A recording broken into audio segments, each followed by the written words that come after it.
Policías. Arrestaron a una general de la Marina, pero en el juicio pidieron clemencia. Isabel no era una mujer cualquiera. Cada paso que daba era el resultado de años de disciplina, rigor y superación. General de la Marina estadounidense, mujer negra, respetada por dirigir operaciones en territorios donde muchos no se atrevían a pisar. Su currículum era temido, admirado y para algunos envidiado. Pero en aquel aparcamiento de supermercado no se la veía como nada de eso. Era solo otra cara desconocida y, para los ojos que se niegan a ver, una cara como la suya siempre parece cargada de desconfianza incluso antes de cualquier gesto. Caminaba hacia el coche, un modelo plateado aparcado bajo un árbol raquítico que luchaba por ofrecer sombra. Cuando metió la mano en el bolsillo, notó que no tenía el llavero. Rebuscó rápidamente en el bolso, abrió una de las bolsas y nada, la llave había desaparecido. Una frustración breve, pasajera. Como siempre estaba preparada, sacó una pequeña herramienta que utilizaba en los entrenamientos y las misiones, discreta y práctica.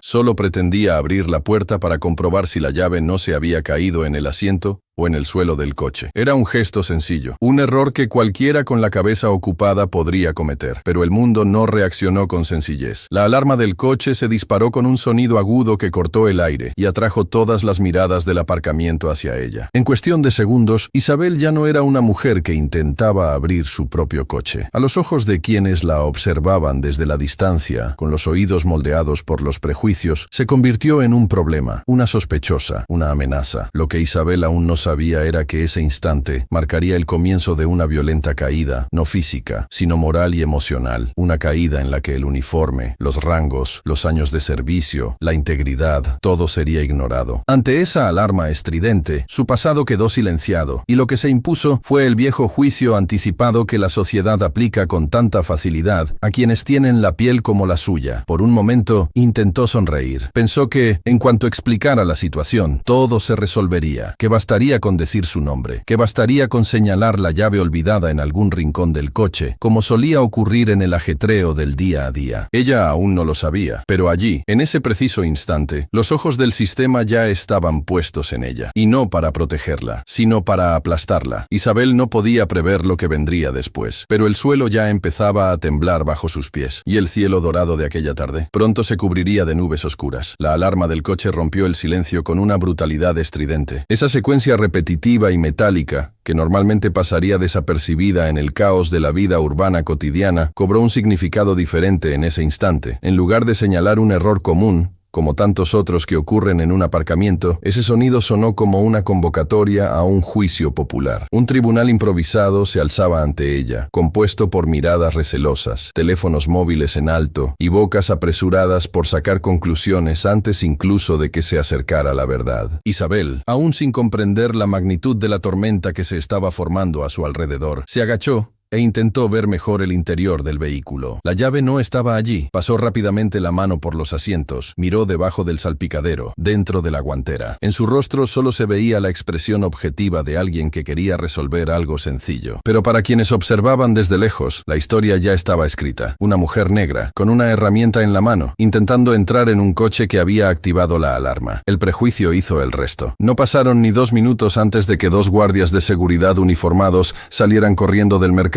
con los ojos muy abiertos y los brazos listos para la confrontación. El primero en llegar, un hombre alto y robusto, ni siquiera preguntó qué estaba pasando. La frase salió de su boca como una orden militar. Manos en la cabeza, ahora, aléjese del coche. Isabel levantó la vista, sorprendida. Aún no había entendido que la consideraban sospechosa. Ese coche es mío, respondió con firmeza, pero manteniendo la calma. Intentó mostrar la tarjeta del mercado, su documento de identidad. Intentó señalar la matrícula, los detalles del vehículo, pero los guardias de seguridad no estaban allí para escuchar, estaban allí para contener. El segundo guardia de seguridad, más bajo y más agitado, se acercó con la mano en la funda de la pistola, como si esperara que ella se abalanzara sobre él en cualquier momento. Los dos rodearon a Isabel con agresividad. No había diálogo, solo gritos, órdenes lanzadas al aire y una peligrosa convicción en sus miradas de que estaban en lo cierto al actuar así. Isabel, acostumbrada a lidiar con situaciones de crisis, mantuvo la postura, pero cuando el primer guardia de seguridad intentó sujetarla por el brazo a la fuerza, su instinto militar habló más alto. Ella se esquivó con precisión, desvió el movimiento y con un gesto rápido empujó al hombre hacia un lado. El segundo vino detrás, tratando de inmovilizarla, pero Isabel se giró y le asestó un golpe certero que lo derribó. Todo fue rápido, limpio, directo. No había furia en sus movimientos. Solo defensa. Era una mujer sola acorralada por dos hombres armados, que la veían como una amenaza solo por existir en ese cuerpo, en ese espacio, en esa condición. A su alrededor, la gente se agolpaba. Algunos gritaban, otros grababan. Y como siempre ocurre en la era de las redes sociales, las narrativas ya se difundían antes de que se comprobara la verdad. ¿Está armada? ¿Ha agredido a los guardias de seguridad? ¿Está intentando huir? Las frases volaban por los aires, lanzadas como piedras invisibles, mientras Isabel permanecía allí, jadeando, mirando a su alrededor, como quien se da cuenta de que, por primera vez en mucho tiempo, está sola en un territorio hostil. Para muchos allí, la escena era clara. No importaba su rango, su historia, su servicio al país. Todo quedó eclipsado por el color de su piel, por su cabello recogido con firmeza, por su postura altiva que no encajaba en absoluto con la imagen de sumisión que todavía se espera de mujeres como ella. En cuestión de segundos, lo que era un simple malentendido se convirtió en un linchamiento moral público. Isabel intentó hablar de nuevo, esta vez más alto. «Ese coche es mío, la llave está dentro», pero su voz fue ahogada por el alboroto. Nadie quería escuchar. El sonido de las sirenas de la policía comenzaba a oírse a lo lejos, mezclándose con la alarma que aún sonaba en el coche. Esa sinfonía distorsionada, sirenas, alarmas, gritos, parecía anunciar que algo mucho peor estaba a punto de suceder. Isabel lo sabía. El problema no era solo el error de los guardias de seguridad, era lo que vendría ahora. Era la certeza de que los próximos en llegar vendrían armados no solo con rifles y esposas, sino también con las mismas ideas sesgadas que guiaban a esos dos hombres caídos en el suelo. Dio 2 pasos atrás y volvió a mirar el coche. Era el suyo, la pegatina en la ventana, los asientos, todo. Pero demostrarlo ahora parecía imposible, porque los hechos ya no importaban. Importaba lo que veían los demás. Y en ese aparcamiento nadie veía a una general respetada. Veían una amenaza construida a partir de estereotipos, alimentada por décadas de silencio y sostenida por un sistema que siempre elige en qué creer y de quién dudar. Y lo peor de todo es que, aun teniendo razón, Isabel sentía el peso del error cayendo sobre ella, como una lluvia fría que resbala por los hombros hasta llegar al pecho. Esa amarga sensación de ser reducida a menos de lo que eres, no por tus actitudes, sino por el color de tu piel, por la idea preconcebida que tantos alimentan.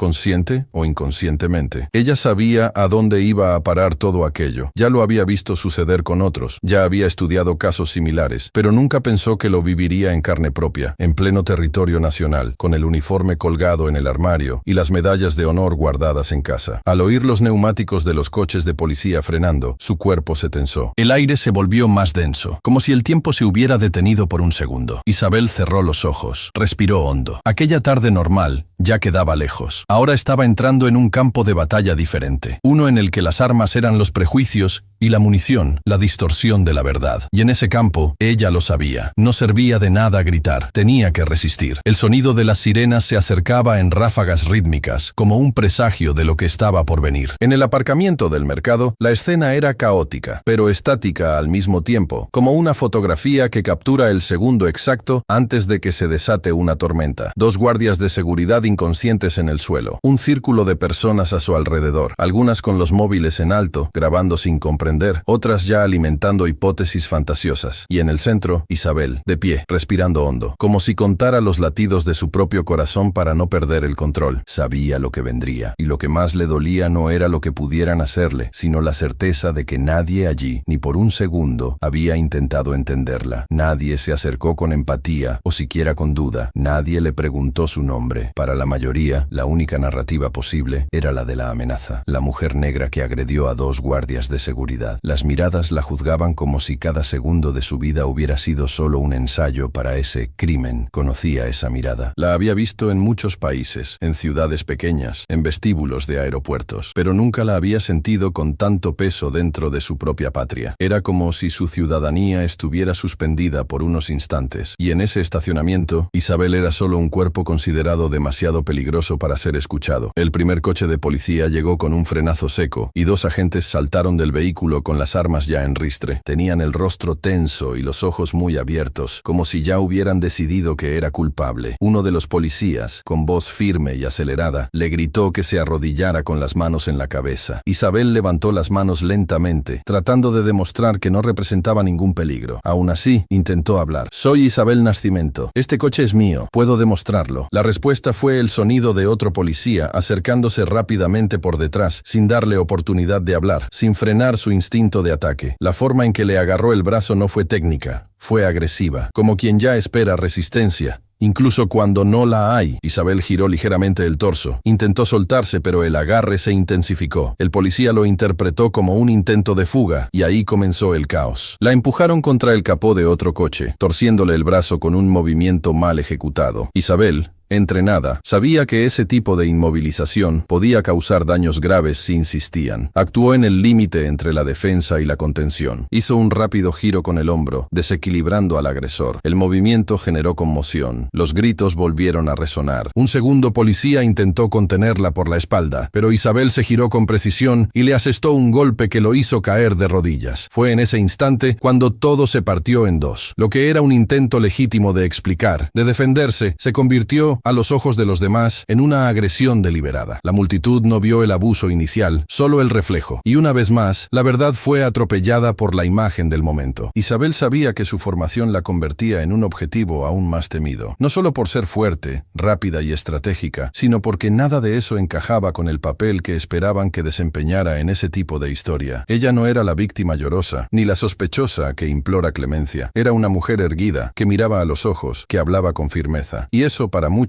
era intolerable. Llegaron más patrullas. En cuestión de segundos, el número de policías se duplicó. Eran 6 en total. Los gritos de mando se superponían unos a otros. La orden era clara: contenerla a cualquier precio. Isabel intentó hablar de nuevo, pero ya era tarde. Uno de los agentes utilizó la porra para presionarla contra el suelo. Otro se arrodilló sobre su espalda. El suelo caliente del asfalto le quemaba las manos, pero ni siquiera reaccionó. Ya había comprendido que, en ese momento, su voz ya no servía de nada. «No soy una delincuente. Este coche es mío. Comprueben los documentos». Las palabras salieron entre dientes, ahogadas, más para ella misma que para que alguien las oyera. Le pusieron las esposas con brutalidad, y antes de que pudiera siquiera respirar con calma, la arrastraron hasta la maleta de uno de los coches patrulla, y la arrojaron dentro como si fuera un paquete incómodo. Ni siquiera le dirigieron una mirada de respeto, ni la escucharon. Era como si fuera menos que humana, como si cualquier cosa que dijera fuera automáticamente descartada. Desde el interior de la maleta, con el cuerpo dolorido y el orgullo herido, Isabel sintió algo diferente. No era miedo, era una mezcla de incredulidad y una rabia contenida, pastosa, que crecía como un fuego lento dentro de su pecho. Una parte de ella quería gritar, exigir justicia, revelar allí mismo quién era, pero otra parte, la parte entrenada para sobrevivir, sabía que era mejor esperar. Habría tiempo para luchar, pero ahora el silencio era una estrategia. El coche aceleró, y la ciudad, que tanto la había ignorado aquella tarde, comenzaba a desaparecer por la ventana enrejada. Isabel miraba el cielo a través de la pequeña abertura en el techo del compartimento trasero, y mientras los edificios pasaban borrosos por la velocidad, revivía cada segundo de aquella tarde, tratando de entender cómo todo se había desmoronado tan rápido. Lo que más le dolió no fue la fuerza de los brazos que la esposaron, sino la rapidez con la que la sociedad la deshumanizó. No importaban su currículum, sus condecoraciones, los países que había ayudado a proteger. Esa tarde, Isabel era solo otra mujer negra arrastrada por un sistema que se niega a escuchar. El coche de la policía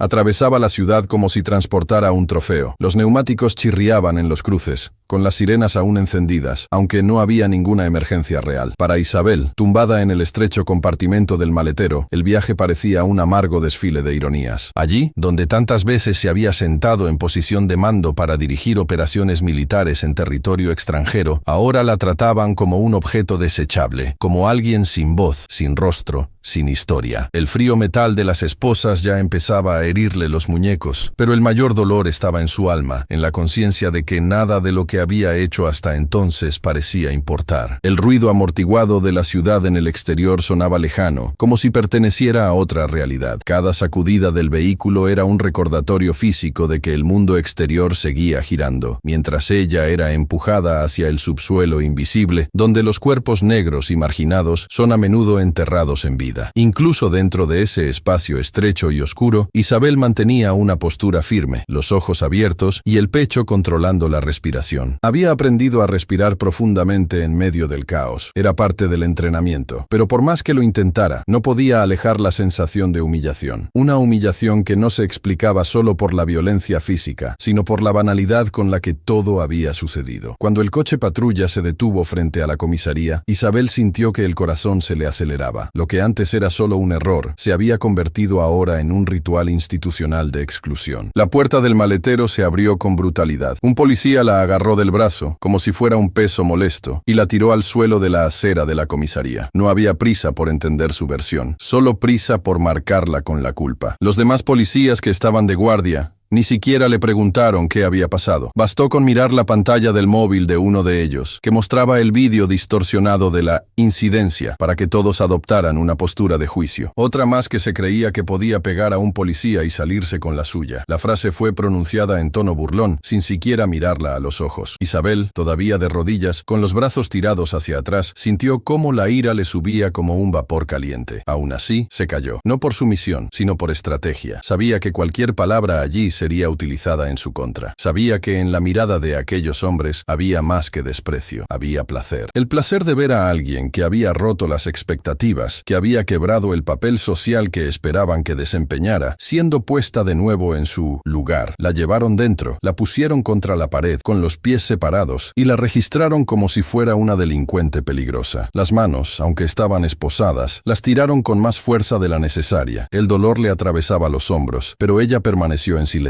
La sala de la comisaría era fría, no solo por la temperatura, sino por la ausencia total de humanidad. Ninguno de los presentes la trataba como a una persona. Era como si fuera una pieza de un proceso automatizado, un número, un estorbo. Ni siquiera cuando dijo su nombre completo y presentó verbalmente su rango, hubo reacción. Uno de los policías se rió. «¿General? ¿En serio? Y yo soy astronauta». La burla resonó entre risas ahogadas. Ninguno de ellos siquiera intentó verificar sus datos. Ninguno tuvo la humildad de cuestionarse. Ya habían decidido quién era ella, y lo que era, para ellos, no necesitaba pruebas ni historia. Era el tipo de juicio que se instala antes de cualquier argumento, donde el color de la piel, el tono de voz y la firmeza de la mirada se convierten en acusaciones sin necesidad de pruebas. Isabel fue arrojada a una celda pequeña, sola. El espacio maloliente y mal iluminado se parecía más a un sótano abandonado que a una zona de custodia. Las paredes descascarilladas, el suelo mugriento, el colchón con manchas antiguas y la luz parpadeante en el techo componían el escenario de lo que, para muchos, es solo una etapa rutinaria del sistema. Pero para ella, cada centímetro de ese lugar era un cruel recordatorio de que todo lo que había construido podía desaparecer en un abrir y cerrar de ojos. Bastaba con que los ojos equivocados la vieran en el momento equivocado. Se sentó en un rincón, cruzó los brazos y apoyó la cabeza en las rodillas. Por dentro, revivía cada escena. El intento de explicar, el desprecio de los guardias de seguridad, la violencia de la policía, la caída al suelo, el toque agresivo, las palabras cargadas de sarcasmo. Todo estaba grabado en su memoria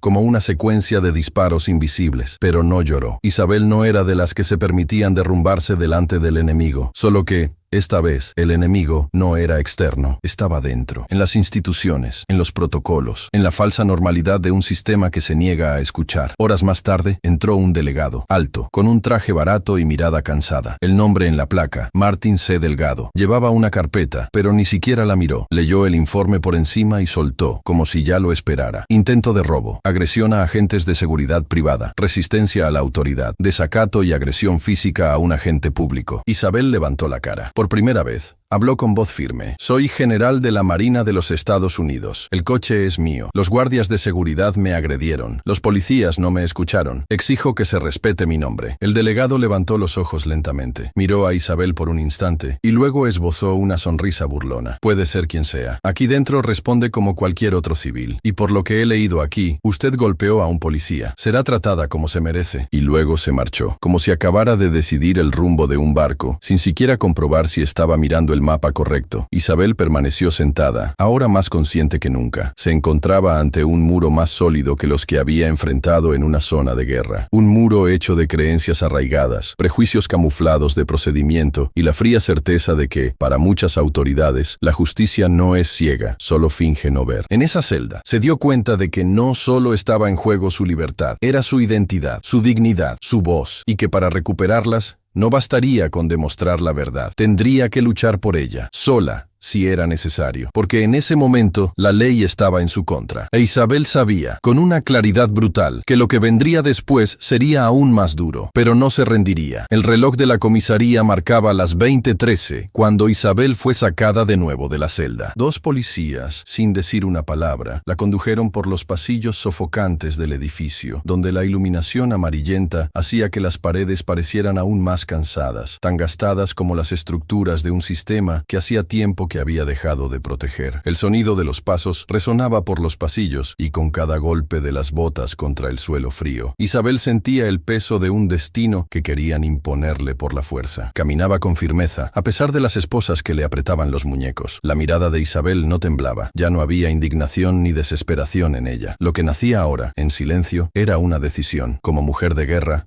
sabía leer el terreno que la rodeaba, y todo allí gritaba trampa, injusticia, una condena prefabricada. La estaban trasladando, según decían, a un centro de clasificación temporal hasta la primera audiencia. Pero en los ojos de quienes la escoltaban había algo diferente, un deseo de silenciar su resistencia, de borrarla de la narrativa oficial. La impresión que tenía era que no solo querían llevársela, querían verla callada. La noche fuera era bochornosa, el cielo estaba cubierto de nubes pesadas, el vehículo esperaba en la acera con el motor en marcha, los faros encendidos como ojos atentos, listos para devorar a su próximo objetivo. La puerta trasera se abrió, y para su sorpresa, Isabel fue empujada de nuevo al maletero. Oscuro, sin ventilación, sin espacio para moverse. Era una celda ambulante, pero más cruel. Esta vez, ni siquiera disimularon su hostilidad. Cerraron la puerta con violencia, se rieron entre ellos, y continuaron el viaje. Dentro de ese cubículo, Isabel sintió el calor pegarse a su piel. Su cuerpo estaba sudoroso, dolorido, pero su mente trabajaba con una claridad quirúrgica. Cada calle que pasaban, cada curva, cada frenada, calculaba distancias, trazaba posibles salidas, reconocía patrones. Lo había hecho tantas veces en el campo de batalla, en vehículos enemigos, en territorios extranjeros. No era nada nuevo, solo era un nuevo tipo de misión. Y esta vez, el enemigo no vestía el uniforme de otro país. Era el mismo estado que ella había jurado proteger. El coche entró en una calle menos transitada. Las calles estaban casi desiertas. Era el momento. Isabel, tumbada de lado, movió las muñecas con destreza. Sus conocimientos sobre inmovilizaciones y tácticas de evasión no se habían oxidado. Con un movimiento rápido y preciso, movió el pulgar y consiguió aflojar las esposas. No le dolía menos por eso, pero ya había aprendido que el dolor es solo un recordatorio del cuerpo. Nada más. En cuestión de segundos tenía las manos libres. Respiró hondo. Sabía que solo tendría una oportunidad. Esperó a que el coche redujera la velocidad en un cruce, momento en el que el vehículo disminuyó debido a un semáforo intermitente. Con los pies, presionó con fuerza el punto de bloqueo interno que conocía bien por experiencia previa en vehículos similares. El sonido del pestillo cediendo fue amortiguado por el motor. Con un empujón seco, la puerta del maletero se abrió abruptamente. El asfalto apareció ante sus ojos como una invitación al riesgo. Sin dudarlo, Isabel rodó fuera del coche en movimiento. El impacto con el suelo fue duro, le rasgó parte de la ropa y le dejó la piel marcada, pero nada que no pudiera soportar. Cayó entre 2 coches aparcados, sin ser vista por los policías que seguían adelante, distraídos con la radio. El coche patrulla siguió por la avenida, desapareciendo en la esquina como si nada hubiera pasado. No se dieron cuenta de su ausencia, todavía. Isabel se arrastró hasta la acera, conteniendo la respiración. Tenía arañazos en los brazos y dolor en los hombros, pero lo que latía dentro de ella era más fuerte que cualquier herida. Era la urgencia de la libertad, el hambre de justicia, la certeza de que no podía permitir que ese error, ese crimen contra su dignidad, se convirtiera en definitivo. Se sentó detrás de un hidrante, escondida entre la sombra de un muro y un árbol solitario, y esperó unos minutos. Observaba, analizaba, escuchaba, todo en absoluto silencio. Cuando estuvo segura de que no la seguían, se levantó y caminó con calma. Sabía dónde estaba. La ciudad aún era suya. En 30 minutos atravesó 2 barrios, rodeó callejones, se escondió en huecos de muros, hasta llegar a la calle paralela donde vivía un viejo amigo. No llamó a la puerta. Saltó el muro trasero y entró por una ventana abierta. Cogió un abrigo que había olvidado en el sofá, se lavó la cara en el baño, se ató el pelo y salió por la puerta principal, como si fuera una persona más que volvía del trabajo. Regresó a casa a pie, con pasos firmes pero lentos. Su mente bullía con todo lo que tenía que hacer. Tenía poco tiempo. Pronto se darían cuenta de su ausencia y comenzaría la caza, pero ahora, al menos, era libre. Aún tenía el control de su propia narrativa. Podía respirar sin rejas. Y mientras caminaba por las calles silenciosas del barrio donde vivía, miraba las ventanas de las casas como quien observa un país que duerme tranquilo, ajeno al hecho de que, en ese mismo territorio, se libraba una guerra en silencio. Al llegar a casa, cerró la puerta con llave, apagó las luces y se sentó en el suelo del salón. Todo le dolía, el cuerpo, el orgullo, el alma, pero la mirada seguía encendida. Isabel no era una mujer que se echara atrás. Se había forjado en la resistencia, en la lucha diaria por existir con dignidad en espacios que nunca fueron hechos para acogerla. Ahora, más que nunca, sabía que no podía contar con el sistema, pero podía contar con su inteligencia, sus contactos, su historia. La huida no fue cobardía, fue supervivencia, fue estrategia, y en ese momento, Isabel comprendió que la verdadera batalla aún no había comenzado. Las horas siguientes a la fuga transcurrieron como si el tiempo hubiera perdido su forma. El reloj ya no era un marcador del día, sino un recuento silencioso de la distancia entre Isabel y el siguiente paso de la persecución que inevitablemente se acercaba. Dentro de la casa, con todas las luces apagadas y las cortinas cerradas, se movía con cautela, estudiando el silencio, vigilando las calles por la rendija de la ventana, controlando su propia respiración, como si cada latido de su corazón pudiera traicionarla. Estaba libre, sí, pero no a salvo. Era una libertad de trinchera, frágil, intensa y sobre todo pasajera. Mientras el mundo exterior seguía su curso con las distracciones habituales, dentro de aquel pequeño apartamento, una mente acostumbrada a las operaciones militares estratégicas elaboraba un nuevo plan de supervivencia. Isabel estaba sola, sin contacto con sus superiores de la Marina, sin apoyo legal, sin una línea directa de comunicación con los aliados que podrían revertir aquella situación con una llamada. La huida, aunque necesaria, la colocaba ahora en una nueva posición. No solo era víctima de un error brutal, sino también una fugitiva, y sabía que, con ello, había cruzado una línea de la que quizá no fuera posible regresar ilesa. Aún en esa madrugada, antes incluso de que los primeros rayos del día iluminaran el cielo, los policías descubrieron la desaparición. Cuando abrieron el maletero del coche patrulla y lo encontraron vacío, se produjo una mezcla de conmoción, furia y, sobre todo, miedo. Sabían que no se trataba de una detenida cualquiera. Isabel era una militar con un historial impecable, entrenamiento avanzado y un sentido de la justicia avivado por el dolor de la humillación que acababa de sufrir. Ahora no bastaba con recapturarla. Era necesario borrar el error, neutralizar la amenaza. Para ellos, se había convertido en un riesgo público, no por sus acciones, sino porque conocía el sistema desde dentro y, lo que era peor, sabía cómo desmantelarlo. Las búsquedas comenzaron de inmediato. En menos de una hora, la noticia de su fuga circulaba entre comisarías, unidades móviles y redes internas de comunicación. El rostro de Isabel, que antes aparecía en los periódicos de defensa como símbolo del liderazgo femenino en las Fuerzas Armadas, ahora circulaba en boletines internos como fugitiva. La ironía era demasiado cruel como para ignorarla. Una mujer entrenada para proteger la seguridad nacional, ahora era tratada como una amenaza para el mismo Estado al que había jurado servir. Los policías no esperaron a que amaneciera. Con órdenes verbales dadas fuera de los canales oficiales, decidieron actuar con rapidez y sin protocolos. La casa de Isabel fue identificada sin necesidad de una orden judicial. Sabían que había una posibilidad de que aún estuviera allí, y estaban en lo cierto. A las 4:27 de la mañana, 3 vehículos sin identificación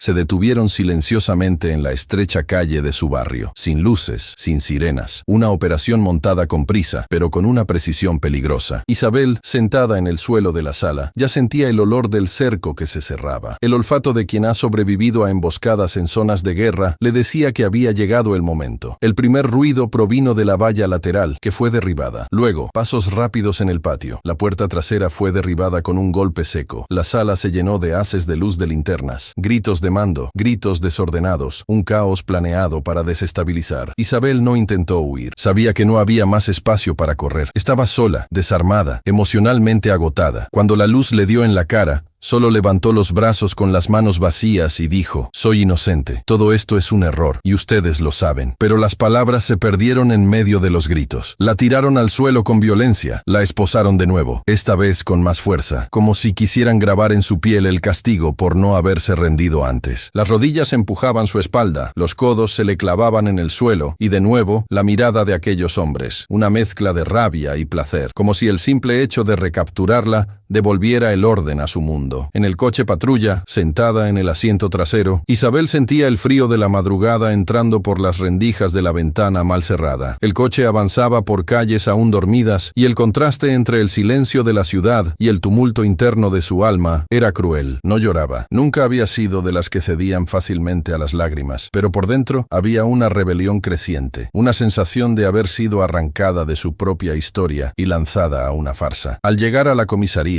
fue recibida por miradas más tensas que antes. La noticia de su fuga ya se había difundido, y con ella, la irritación de quienes se sentían desafiados. El comisario Martin ahora la miraba como quien ve no solo a una prisionera, sino a un problema que debía ser eliminado. Sentado detrás de la mesa, giraba el bolígrafo entre los dedos y hablaba con una calma que parecía más un escudo para ocultar el pánico. «Isabel, ¿de verdad creías que podías escapar de esto? No eres especial, te has equivocado, y vas a pagar por ello». Ella solo respondió con la mirada. Una mirada tan firme, tan llena de verdad, que por un breve instante hizo que Martin apartara los ojos. Pero el destino ya estaba escrito. Aquella prisión ya no tenía que ver con el coche. Tenía que ver con el orgullo herido de un sistema que no admite que se le desafíe. E Isabel, con su postura erguida, con el valor estampado en el rostro, era el recordatorio vivo de que habían fracasado. Y eso, para hombres como Martin, era insoportable. En la celda, de nuevo sola, Isabel se tumbó en el suelo frío y miró al techo agrietado. El dolor físico era real, pero la indignación era aún más profunda. Sabía que no había justicia a la vista, y por eso mismo, su mente comenzaba a moverse con la fría concentración de quien está a punto de planear algo mucho más grande. Porque si había que luchar, ella ya no lucharía solo por sí misma. Lucharía por todos los que, como ella, habían sido borrados sin derecho a voz. Y esa lucha solo estaba comenzando. La audiencia se fijó con una prisa sospechosa. Era como si el sistema, ansioso por acabar con esa molestia llamada Isabel Nascimento, quisiera ordenar el tablero antes de que alguna pieza fuera de control estropeara el plan. Para el público, se trataba solo de otra sesión más entre tantas otras que llenaban los pasillos abarrotados del tribunal local. Pero para Isabel, no se trataba solo de una disputa legal, sino de un duelo entre dos realidades, la que ella había vivido y la que estaban fabricando sobre ella. Afuera, comenzaron a formarse pequeños grupos. Algunos militares que habían conocido a Isabel en campañas en el extranjero estaban allí en silencio, consternados. Viejos conocidos, personas que habían recibido consejos y ayuda de ella en momentos difíciles, observaban con la mirada baja y los puños cerrados. Sabían que algo andaba mal, pero no podían interferir sin comprometer sus propias posiciones. La maquinaria de la justicia ya se había puesto en marcha y no parecía dispuesta a detenerse para escuchar la verdad. Isabel entró en la sala del tribunal con la mirada fija, el rostro tranquilo, pero el cuerpo en alerta. Sus abogados, dos profesionales de renombre, experimentados y acostumbrados a casos complejos, estaban preparados para desmontar el engaño. Llevaban en sus manos imágenes, informes técnicos, documentos, pruebas irrefutables. Tenían acceso a los vídeos de seguridad del supermercado, donde todo había comenzado. Imágenes nítidas, sin cortes, que mostraban a Isabel intentando abrir su propio coche, siendo abordada agresivamente por los guardias de seguridad, intentando explicar, siendo ignorada, atacada. Mostraban su reacción defensiva, el intento de diálogo y toda la desmesurada violencia policial que siguió. Era una narrativa clara,